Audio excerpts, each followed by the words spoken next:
नमस्कार, आदाब। मैं इस वक्त लखनऊ के एडिशनल डिप्टी कमिश्नर ट्रैफिक के ऑफिस में मौजूद हूँ और मैं श्रीमान पुष्पेंद्र जी ये हैं एडिशनल डिप्टी कमिश्नर। मैं इनसे जानना चाहता हूँ यातायात के जो नए नियम हैं और यातायात के बारे में, इस बारे में कुछ जानकारी लेने आपसे। सर नमस्कार। सर ये बताएं कि आजकल जो नए नियम आए हैं ट्रैफिक के उसमें, तो सर इसमें क्या क्या नए कुछ नियम जो इस बारे में बताएं। देखिए, यातायात हमारे जीवन का सबसे महत्वपूर्ण हिस्सा बन गया है और नगरीय जीवन तो बिना सुगम यातायात के एक तरह से बेकार ही होता है। इसको ध्यान में रखते हुए हम लोग जो व्यवस्था अभी तक करते थे वह यातायात नियमों का पालन कराना, उल्लंघन करने वालों का चालान कराना। लेकिन पिछले 5-6 सालों में जिस तरह से सड़क दुर्घटनाओं में मौतों की संख्या बढ़ी है, घायलों की संख्या बढ़ी, उसको देखते हुए अब हमारा जो फोकस है वो सड़क सुरक्षा के ऊपर ज़्यादा हो गया है। ट्रैफिक चलता है, वो किसी तरीके से चल के निकल जाता है, लेकिन सुरक्षित रहना सर्वोपरि है, जिसको देखते हुए भारत सरकार द्वारा निर्णय लिया गया कि यातायात नियमों को सड़क सुरक्षा की दृष्टि से और सख्त किया जाए। और इसी के क्रम में सन 2019 के 1 सितंबर को इसको लागू किया गया और अपने यहाँ 1 सितंबर को उत्तर प्रदेश सरकार द्वारा भी इसमें समन शुल्क की जो अधिसूचना थी जारी कर दी गई है, जिसके तहत हमारा फोकस है ऐसे लापरवाह लोगों के विरुद्ध कठोर कार्रवाई करना, सख्त कार्रवाई करना जो दूसरों की जान को खतरे में डालते हैं।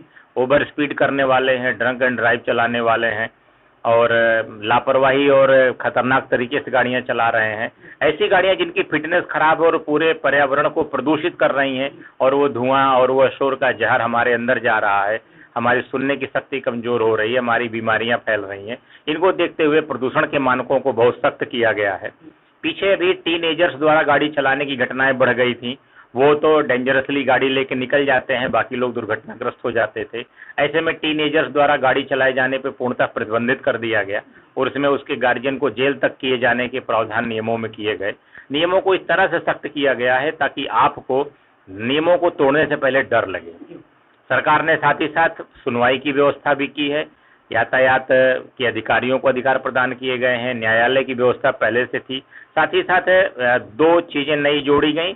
अब एक संस्थागत ट्रेनिंग का पक्ष आ गया है, जिसमें सरकार मोटर ट्रेनिंग स्कूल खोलेगी। लखनऊ का मोटर ट्रेनिंग स्कूल निर्माणाधीन है। इसी तरह से सरकार ने सामुदायिक सेवा का एक प्रक्रम उपलब्ध कराया है, जल्दी वो शुरू होगा कि जो लोग यातायात नियमों को तोड़ रहे हैं उनको सामुदायिक सेवा में भी लगाया जाए।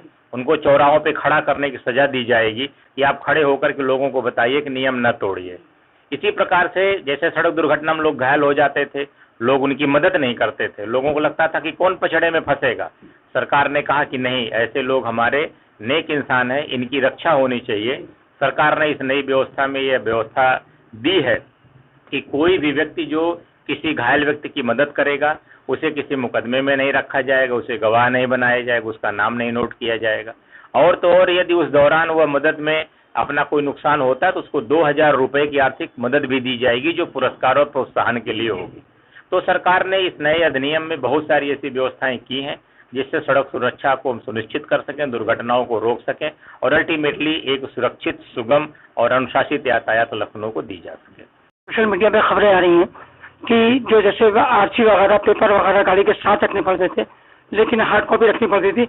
अब क्या सॉफ्टवेयर के जरिए क्या आप मोबाइल में जो है अपनी सारी जितनी भी इंश्योरेंस है आरसी की, ये सॉफ्टवेयर में रखकर क्या हम ट्रैफिक पुलिस को दिखा सकते हैं या नहीं दिखा सकते? जी, जो नया अधिनियम पास हुआ उसके तहत भारत सरकार द्वारा जारी किया गया एक एम परिवहन ऐप है और उस एम परिवहन ऐप को यदि आप डाउनलोड कर लेते हैं तो उसमें आपकी आरसी, आपका पीयूसी, आपका इंश्योरेंस, आपकी फिटनेस, आपकी परमिट, ये सारी चीजें जो आरटीओ ऑफिस से ऑनलाइन चलती हैं वो उसमें मौजूद रहती हैं। परंतु चूंकि ड्राइविंग लाइसेंस एक अलग हेड होता है और वह आपको रखना जरूरी होता है क्योंकि उसी से आपकी पहचान होती है। गाड़ी नंबर पे नंबर डालते ही सारी चीजें मिल जाती, बट डीएल एक अलग सॉफ्टवेयर है, इसलिए आपको अपने साथ अपना ड्राइविंग लाइसेंस भौतिक रूप से रखना चाहिए। बाकी चीजें एम परिवहन से वेरीफाई होने पर आपके स्वीकार होंगी और उस आधार पे आपका चालान नहीं किया जाएगा। सर ये बताइए कि जो ट्रैफिक पुलिस वाले हमने देखे हैं अक्सर सन्नाटे एरिया में 1-2 होमगार्ड चेकिंग करते हैं, तो ये आदेश पे करते हैं या अपनी उनको राइट है कि वो खड़े होकर चेकिंग कर सकते हैं? नहीं, देखिए, चेकिंग करने के लिए पुलिस के सब इंस्पेक्टर से नीचे का कोई अधिकारी वाहन चेकिंग नहीं कर सकता है। यदि आप किसी क्षेत्र में कहीं किसी सिपाही को चेकिंग करते पाते हैं तो वह हो सकता है कि वो अवैध शराब, अवैध शस्त्र, चोरी की गाड़ी की चेकिंग कर रहा हो, लेकिन यातायात नियमों या एमवी एक्ट की चेकिंग वह नहीं कर सकता है। और होमगार्ड को तो किसी भी प्रकार की चेकिंग के अधिकार नहीं है। यदि कोई ऐसा व्यक्ति करता है तो पूरी तरह से गलत है। और यदि किसी भी, मैं आपके सभी दर्शकों को बताना चाहूंगा, यदि कोई व्यक्ति ऐसा चेकिंग करता हुआ कहीं पाया जाता है, तत्काल 112 नंबर पे फोन करके पुलिस बुलाइए और ऐसे व्यक्ति को पुलिस के सुपुर्द कर दीजिए, ताकि वो किसी भी प्रकार के भ्रष्टाचार या उत्पीड़न में शामिल न हो सके।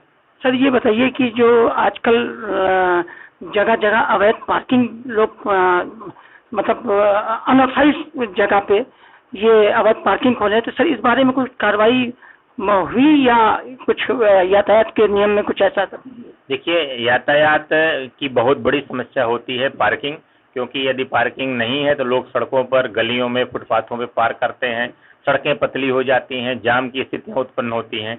इसको देखते हुए एक्ट में तो ये प्रावधान है, सेक्शन 122 कहता है कि गाड़ियों की इलीगल पार्किंग जो है वो पूरी तरह से दंडनीय है। इसी प्रकार से MB rules, UP MB rules 180 कहता है कि ऐसी गाड़ियों को आप क्रेन लगा के उठा के दूर कर सकते हैं।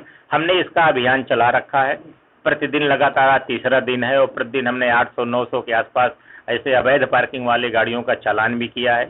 आप जानते हैं कि सामान्य चालान में 500 रुपये फाइन है और डेंजरस चालान में 2500 रुपये का फाइन है। अभी तक सामान्य तौर पे हम लोग एक चेतावनी के तौर पे पार्किंग, नो पार्किंग के चालान कर रहे हैं और कई जगह पे इसका लाभ भी मिला है, लोग गाड़ियां हटाना शुरू कर दिए हैं। लेकिन निश्चित तौर पे यदि इसमें कोई सुधार नहीं हुआ तो हम क्रेनों के माध्यम से, नगर निगम के माध्यम से ऐसी गाड़ियों को टो करके पार्किंग में ले जाएंगे और इन पे हैवी जुर्माना लगाएंगे। सर, आखिरी सवाल, देश के जनता के लिए और जो वाहन स्वामी हैं उनके लिए कुछ तो 2 शब्द संदेश। बिल्कुल, मैं आपके सभी श्रोताओं को बताना चाहूँगा कि मोटर एक्सीडेंट कोरोना की तरह है। आप इससे जितना बच के रहेंगे उतना ही आप सुरक्षित रहेंगे। जैसे आप 2 व्यक्ति के रूप में दूरी बना के रखिए, 2 गाड़ी के बीच में दूरी बना के रखिए, मास्क लगा के आप चलिए, हेलमेट लगा के आप चलिए, सीट बेल्ट लगा के आपको चलिए। आपको उसी तरह से अपने आप को बचाना है ट्रैफिक में जैसे आप कोरोना से अपने को बचा रहे हैं, क्योंकि आप जानते हैं बहुत पुरानी कहावत है कि जान है तो जहान है। हम जिंदा रहेंगे तो ये दुनिया बहुत खूबसूरत है, अन्यथा मिट्टी के बराबर है। सभी से अनुरोध है, सभी श्रोताओं से, सभी दर्शकों से अनुरोध है, यातायात नियमों का पालन करें और सुरक्षित रहें। धन्यवाद सर। कमिश्नर जो है ट्रैफिक के थे और आपने उनकी प्रतिक्रिया सुनी। देश के जनता, खास करके लखनऊ की जनता के नाम, नौशाद अहमद, जेपी टाइम, लखनऊ।